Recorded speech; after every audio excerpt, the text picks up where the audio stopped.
Hey everybody, so here we're back again with this Toshiba laptop from a recent video where I resurrected this machine as well as a Dell Latitude D630.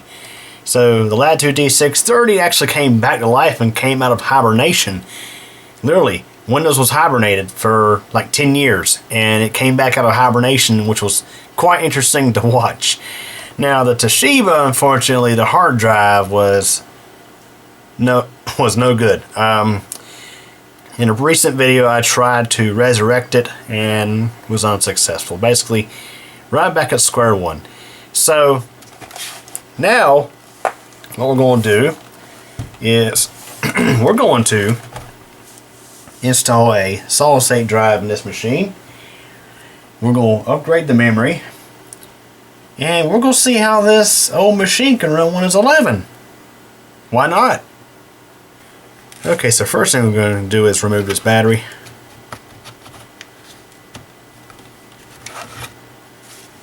And this battery is in fact taking a charge, believe it or not.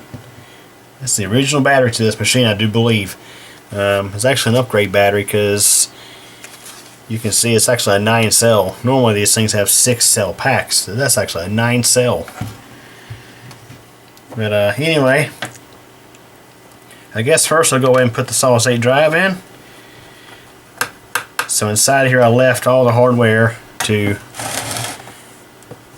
install a replacement drive because I pulled the hard drive out of this thing. So there's everything. So what we're going to go ahead and do is install our SSD into this bracket. So our solid-state drive that we're using is a Silicon Power A55 256 gigabyte SSD.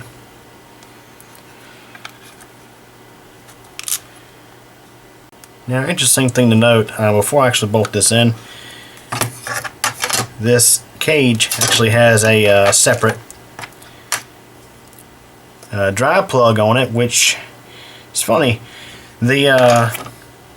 The drive plug, it goes into the back of the drive, and it's just basically an extension of the SATA power and data connections. So we'll pop that in there. Probably a good call because I don't think we could have put that in there after sticking the drive into the cage. So now let's go ahead and secure all the screws.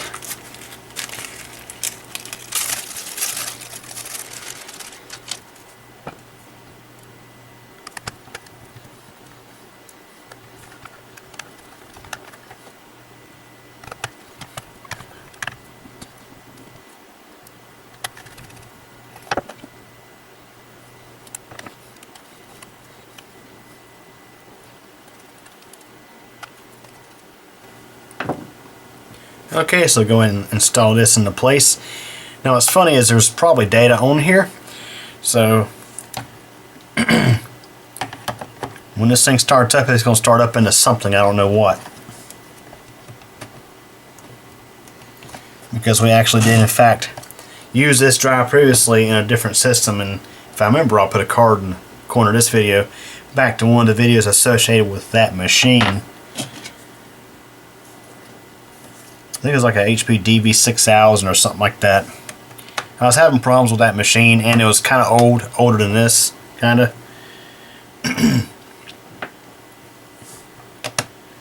So I pulled the SSD as well as the RAM out of that machine to put into this machine. Now the future of this machine is uncertain. I might use it to test drive Linux in a future video, I don't know. But today we're just going to see how this thing can run Windows 11 despite not meeting the Microsoft Elite Class system requirements for Windows 11, which is my nickname for the overbloated and ridiculous Windows 11 system requirements for those who are new to the channel.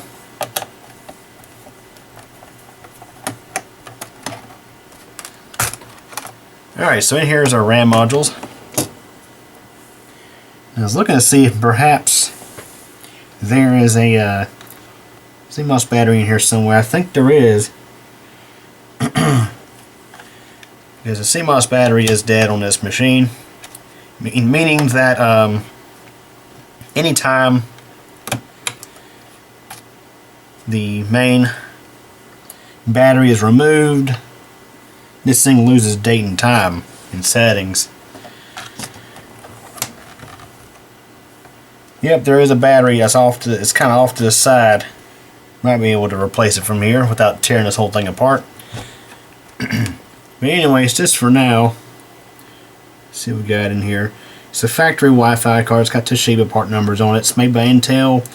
It's a 512 AN MMV. I'm guessing it's a wireless N card. Anyways, we have, what I pulled out was 3 gigabytes. So it's a 2 gigabyte stick and a 1 gigabyte stick, which are mismatched. But I have these two matching 2 gigabyte modules, and it's DDR2. So what's going in is DDR2 800 or PC2 6400.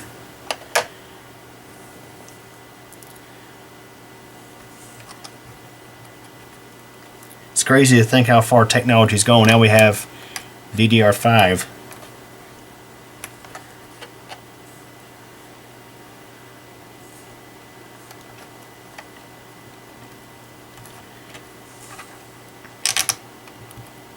So 4 gigabytes very well could be the max that this machine could take. Now I do believe there are 4 gigabyte modules out there for DDR2, but for one thing, I think they're pretty expensive. But just for now, we're going to put this back on. Took a minute to figure out exactly how it went back on there.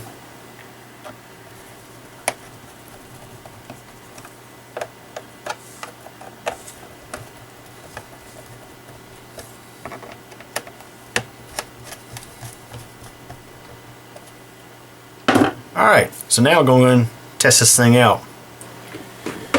Okay, just going to pop the battery back in.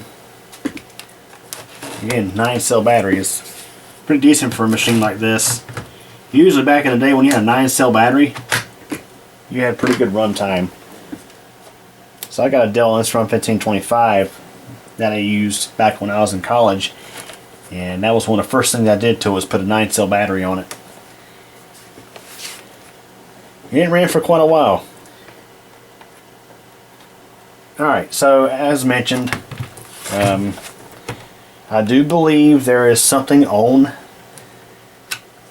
that SSD already. I don't know what it is, but we're about to find out. I don't think it's Windows 11.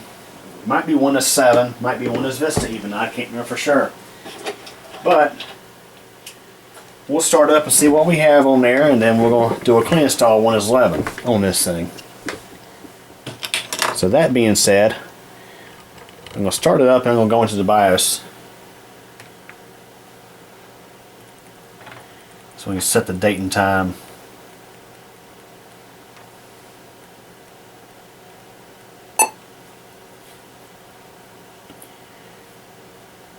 So the post, as you can see, is really quick here because we have a working drive. And it is definitely not January 3rd, 2008. Nope. It is almost January 4th at midnight. Alright.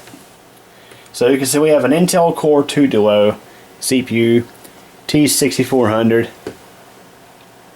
which is a 2 GHz CPU. I believe it's MPGA 479. We have our solid state drive, got an HP DVD drive in there. We got 4 gigs of RAM. Now of course a little bit will be used up by the video RAM because this does not have a dedicated GPU or APU based setup.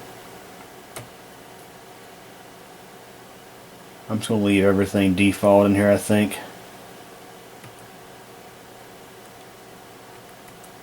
I'm going to change the boot order though. Well, actually it might change when I have a USB drive in there. But alright, so we're going to exit the BIOS and let's see what we have on here. So this will be the first time seeing this machine actually boot into something. if there's something on that drive.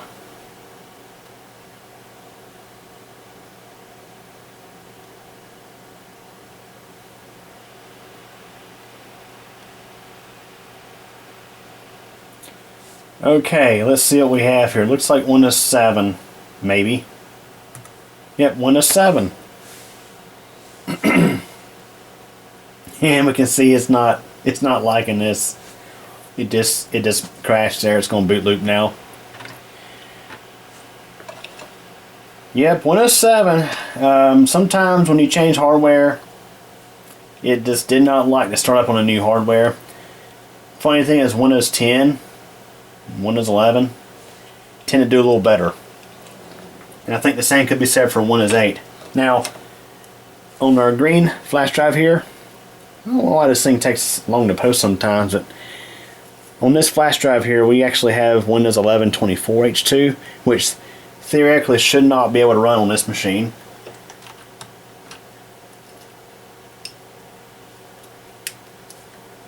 But just for the heck of it,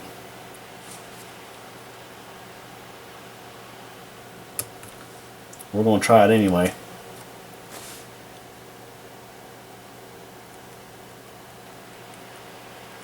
Alright, we're going to use the boot menu here.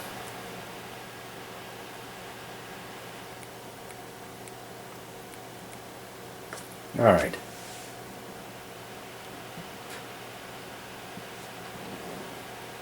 Select our flash drive here. Let's see what happens when we try to boot the installer for Windows 11 24H2 on here.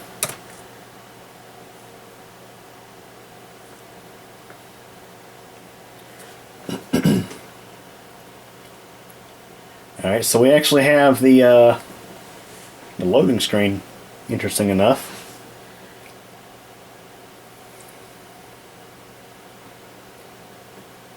So probably what's going to happen is we're going to probably get an error message saying that we cannot install 24H2 on this hardware.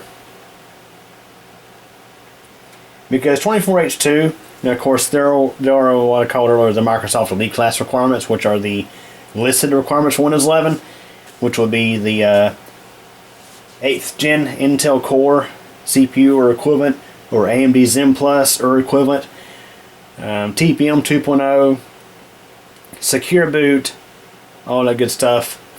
But then there's the hard requirements that you don't hear much about, and I think I've covered those in a prior video.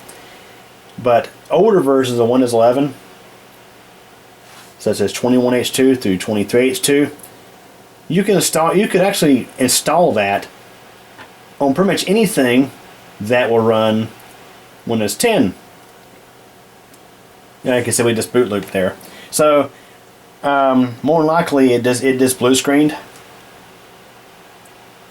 So that's pretty much what happens with Windows 11 24H2. Now this flash drive here has 23H2. So let's see what happens with that. So as I was saying, we have, of course, what I call the Elite class requirements, and we have the hardware requirements. And older versions of Windows 11, such as 21H2 through 23H2, will pretty much install on anything. When you bypass the requirements, will install on pretty much anything that could run Windows 10 64-bit.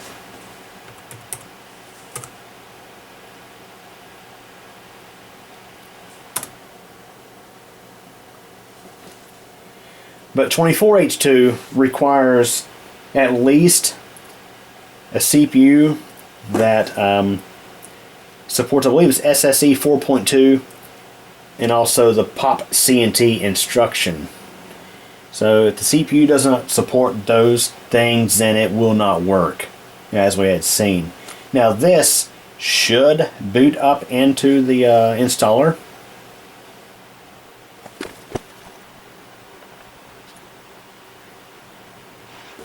Okay, as you can see, we are in setup now. So in case you're wondering what happens when you try to load up Windows 11 24H2 on an older system, well, that's what you get. So let's go ahead and run through setup here. If you've ever installed Windows before, you pretty much know what to expect here. I'm going to skip this. Now, I think we actually had, if memory serves me right, I think I actually had Windows 10 Pro on here. Therefore, we should be able to run Windows 11 Pro. It should activate with that. Although if it doesn't activate, it's not a big deal for testing at least.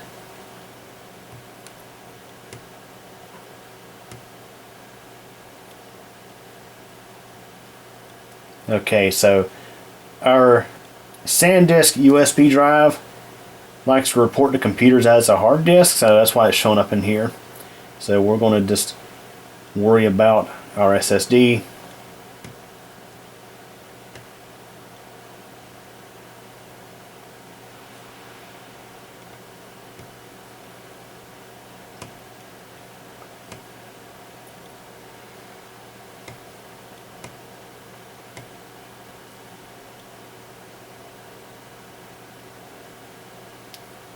Okay. We'll let this install.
Okay, so we are finished installing. We just got to run through setup here, or out-of-box experience. Now I should note that when I set up my USB installers for Windows 11, I not only bypass the Elite Class system requirements, I also bypass the internet connectivity requirement. Therefore, I have the option to click I don't have internet here. Now, of course, there is an option to get around that, and I think I have a video actually on that specifically. But we're just going to hit I don't have internet. Another thing I have set up on here is it bypasses the requirement for a Microsoft account. So even when you do connect to the internet, you can bypass the requirement for a Microsoft account. So I'm just going to go ahead and put in my name here.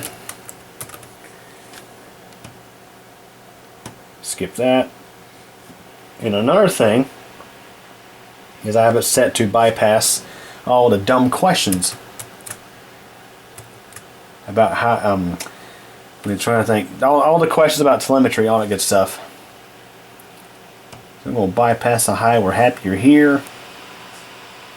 This sometimes works.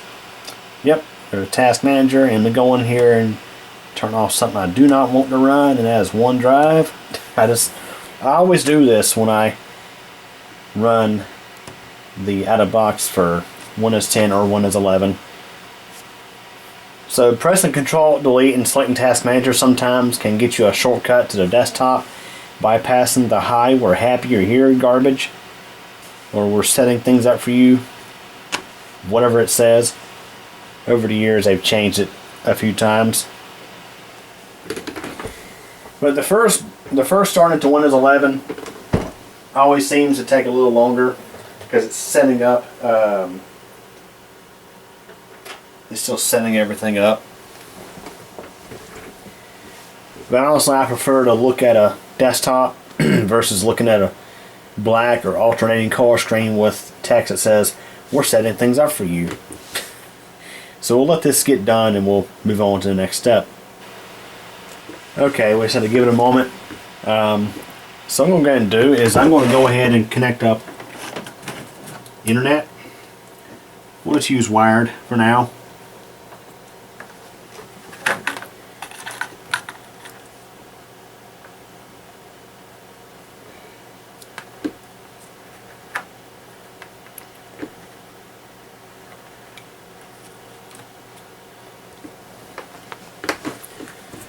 Okay, so what's going to happen now is it's going to, as you might have seen it, this one thing that irritates the snot out of me about Windows 11, 10, and 8 is they just assume that everybody in the world is on the Pacific coast of the United States. Therefore, it sets everything to Pacific time. Whereas in older versions of Windows, it would ask you what time zone you're in.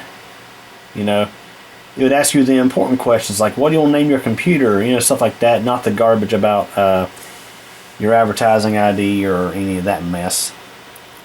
So we'll go to time and language here, and we're going to change that to Eastern time. Jeez Louise.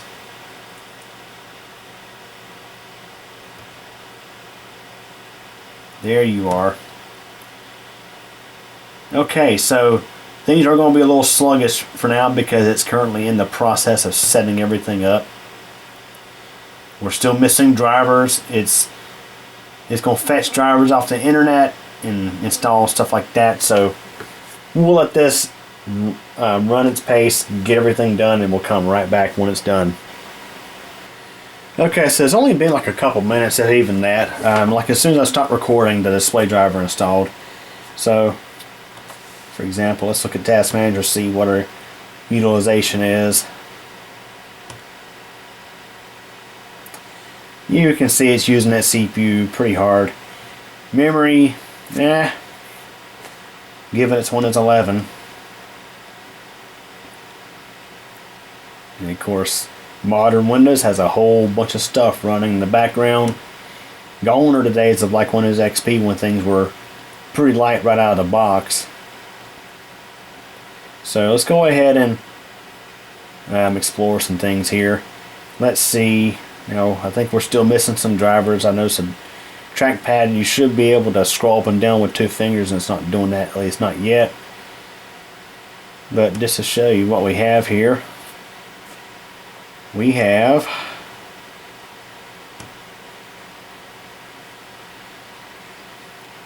and of course our Core 2 Duo T6400 CPU, 4 gigs of RAM, 64-bit OS, of course Windows 11, and apparently make this big. So it did activate under Windows 11 Pro. So like I said, it's been a long time since I've actually seen this thing working. Last I remembered, it had Windows 10 Pro when I had last set this up. So this one I think got used until maybe 2016, if that. So it was off for about 10 years. Windows 11 Pro 23H2. There you have it. And there's probably a ton of updates waiting for this thing. You can see it's already downloading updates. Now, a lot of times what I like to do is there's a hot fix I can install here to stop it from automatically downloading and installing updates. At least it works for Pro, Windows 10 Pro and Windows 11 Pro. That way it doesn't automatically download and install updates when you're kind of busy in the middle of doing something. So right now it's just doing the cumulative update. So the funny thing is about this is seeing we're running Windows 11 on this machine, and of course they don't meet the elite class system requirements for Windows 11. The funny thing about that is this will actually get support a little bit longer than Windows 10, because I do believe the support at the end of support for Windows 11 23H2 is actually after Windows 10 in support. See if we're running at our maximum screen resolution. Yep, 1280 by 800. So that's kind of what you get with these older laptops. Now this, I do believe, is a Windows Vista era laptop. And the funny thing about them is they had the the glossy screens. Now a lot of computers still have glossy screens, but it really seemed, from what I remember, it seemed that the glossy displays really took off around the middle 2000s, around the time period that we had Windows XP Media Center 2005. and then of course came Windows Vista, and it really took off from there. Of course, I still think glossy screens, they look good with Windows Vista, and they look good with Windows 11 actually, because Windows 11, the thing about Windows 11 is they added back some of the eye candy that used to have like in Windows Vista. You have the smoothed off corners, you have more of the animation in the windows. Windows 10, everything is more flat, sharp edges, stuff like that. Some people like it, some people don't. But yeah, we have Windows 11 on this whole thing. Okay, just for the heck of it, let's see if the old webcam works.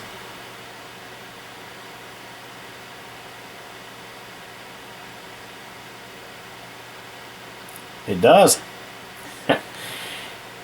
There I am. So this is, of course, how webcams look back in the 2000s. They weren't HD. This is probably 640 by 480, something like that. So you can see, like for example, HDR, that's crossed out. Obviously it's not something that's even compatible on this, but yeah, I want to say that our resolution here, let me see here,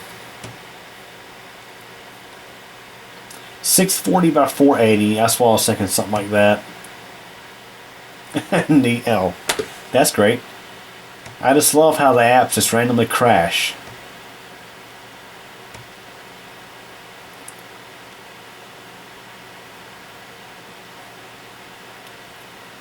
So I was looking in settings here. Okay, so yeah, 640 by 480 is the highest it will go. What about video? Pretty much same deal there. 640 by 480. So 640 by 480 was pretty respectable back in the middle late 2000s. Again, I want to say this is a 07 or 08 laptop, 2007 2008 era laptop, around the time that come out. And of course in 09 we already had the newer like Core i3, i5, i7s coming out around then. But yeah, there you go. Now, just for example, I guess what I'm going to do is install a couple of things, and we'll give this thing a quick little test run browsing the web, and I think we'll end it for this video. Okay, as I'm installing a couple of things, I wanted to show you some here. So I'm currently in the process of installing Google Chrome on this thing. So we're just running basically Windows 11, and we're running the Chrome installer in the background. You can see that we are really getting up there on RAM usage. So 4 gigabytes of RAM is definitely not going to cut it for regular use. Now, on newer computers, I do like to install a minimum of 8 gigs of RAM, preferably 16 gigs, or even more than that, depending on what you're doing. For basic computers that I refurbish, I think my minimum standard is like 8 gigabytes. For example, I got a whole bunch of Octoplex 390s back here. I'm in the process of getting ready to refurbish and sell, and I'll probably stick 8 gigs of RAM in those, something like that. But yeah, I think it's installing Chrome in the background. So yeah, you start doing some stuff, things begin to slow down a bit. If we go in the corner here, we can see that our battery is charging up. Okay, there's the Chrome setup finally. So our battery is now at 77%, so this battery is taking a charge, which is, I mean, it's pretty interesting given the age of the battery pack. I do remember that battery working when this thing was last used. But this thing, considering how long it's been off for, it's pretty impressive. And of course our sound. This thing actually has pretty nice speakers in it. It's got Harman Kardon, it says there. Now I should note that the screen is CCFL backlit, not LED backlit like you have nowadays with computers. I can just say that LED is way better than CCFL, and it's more reliable too. I've seen monitors with CCFL fail after a few years due to failed caps. But I mean, overall, just the lighting performance of LED is just way better than CCFL. But this is what was around back in the day, and we lived with it.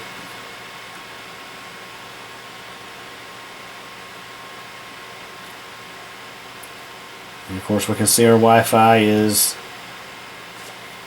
working. Now, of course, we're not connected to Wi-Fi, we're connected to hardwired. Anyways.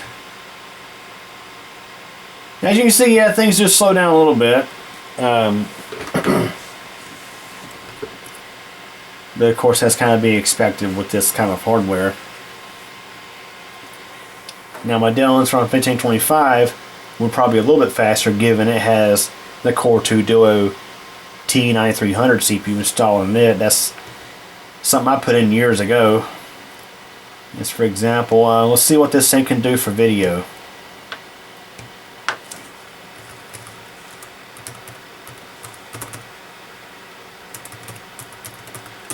I love the keyboards on these older laptops. I really prefer these older keyboards. They feel a whole lot better than the stuff that you have nowadays on laptops. It's just night and day difference. So the Inspiron 1525 is very similar to this as well. So this keyboard, the keyboard on this machine, the keys, they have a very smooth texture to them.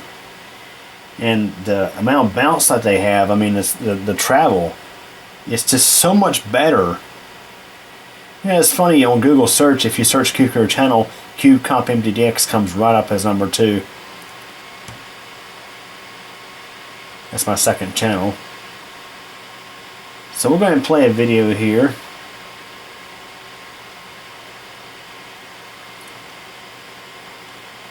And of course, as of the time I'm shooting this video, this is the original video I shot of this laptop and the D630, and that video is definitely taking off, and I'm seeing a lot of new subscribers to the channel. And one thing I can definitely say is I appreciate the support, and welcome to the CubeComputer channel if you're new to this channel. So we're going to just play a video here, see what we can get here. And of course, there'll probably be an ad.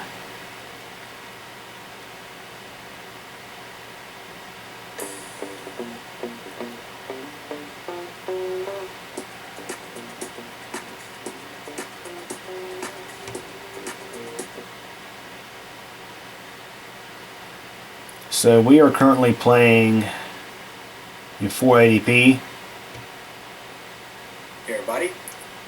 So this is going to show you how you can manually force upgrade your... I don't know how well... version 24H2 or upgrade from Windows 10 to Windows 11 24H2 on a system that does not... Interesting, the buttons up here work. I don't know how well the sound picks up on camera.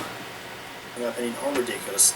But you can see here we have this. The speakers on this thing are incredible. You can see it says the computer does not have TPM 2.0 nor. So we're playing in 720p right now. The CPU is supported. So the CPU in this system is actually a Ryzen 7 1700X. See if it can do anything higher. Running this in a virtual machine. Let's try 1080p. Now it don't make sense to run 1080p on this because. I should note that with this version of Windows 24H. It don't exactly make sense to run 1080p on this, but well, the screen resolution is a little bit bigger than 720.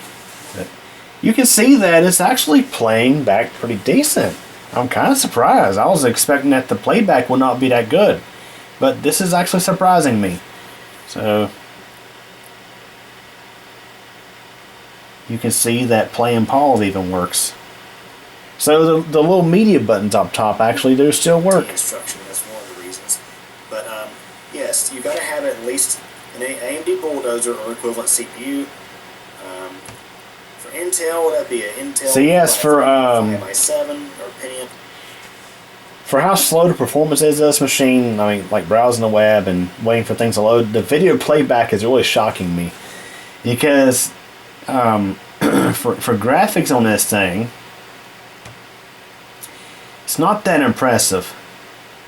So for example, we'll pull up Device Manager. We probably still have a few things that don't have drivers. I wouldn't be surprised. Yep. So this has the mobile Intel 4 Series Express chipset family graphics driver. And I'm thinking this is probably the 965 chipset. I don't know for sure. I'm just totally guessing. But yeah, that's definitely impressive. That we're actually playing back 1080p on this thing. But yeah, as you probably expected, Windows 11 will run a bit sluggish on this machine, but there is definitely alternatives out there, and I might try, for example, Linux Mint on this thing, just to see what we get. Linux Mint would definitely make this a good machine, in spite of its age. I mean, this machine, I just like the build. I've trashed Toshiba in the past because, let's be honest, Toshiba Satellite, a lot of their computers are junk. Matter of fact, they've earned the nickname Toshida from me because, well, a lot of laptops are absolute, well, you know. But this one, however, I mean, you clean it up real good. This thing, I'm telling you, if we clean it up real good, it actually wouldn't be half bad. Okay, so we're going to wrap this up with a startup test. So we'll start out by doing a restart, and what this will do is this will test the raw boot up time. What that means is not the fast startup mode, just the regular startup mode, which usually takes a little longer.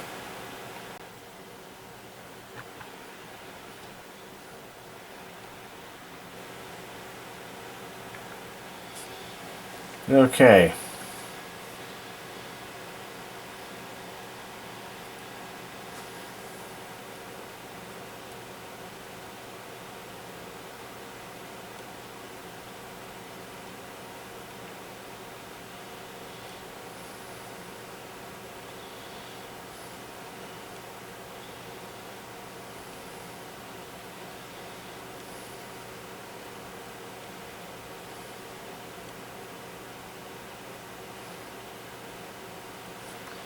Alright, so about 35 seconds from basically bootloader to taskbar. With Windows 11, I stop it when I see the taskbar because the taskbar usually takes a little longer to load than everything else. So about 35 seconds for regular startup. And this time we're going to shut the computer off. Okay, I might be having one of our little issues here. So I did notice earlier off camera that I don't know if it's a display driver issue or what, but basically what happens is you lose, like the mouse for example. So it's actually not a display issue, it's a trackpad issue, I do think. Plugging in a USB mouse would probably resolve that. But anyway, let's see if we can limp this thing into restart.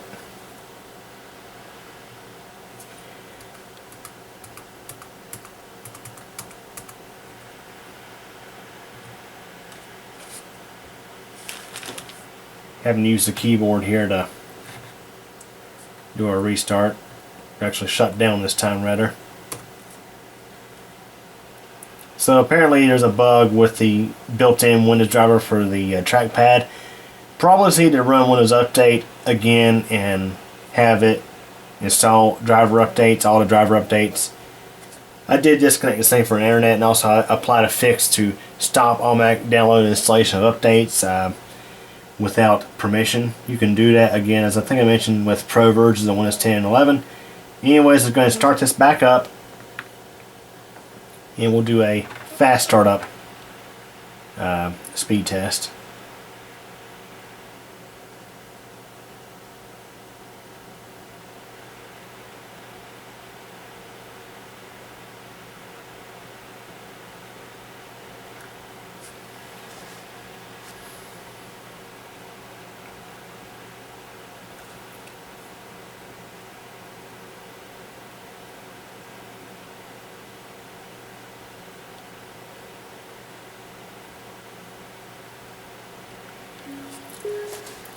Okay, so fast startup was a little less than 18 seconds. So even on old systems, fast startup does tend to help things out. Okay, must be having an issue with this trackpad. Either the driver or it's the trackpad hardware itself. I don't know for sure because we have no mouse again. I mean, we're going to have issues with hardware this age. It's just going to happen, but there you have it. Windows 11 23H2 on this old Toshiba laptop that was resurrected from a long, decade-long sleep. So anyways, that's it for this video. Hope you enjoyed it. Thanks for watching. Hey everybody. Thanks for watching this video from Q channel. If this is your first time, please subscribe to the channel and tick the bell so you get notified of a new video I post. Please like this video if you enjoyed it, leave a comment, and share this video as well as the channel with your friends to get the word out. In addition, I have a second YouTube channel, that's CubeCompMTDX. Again, I hope you enjoyed this video, and thank you so much for your support.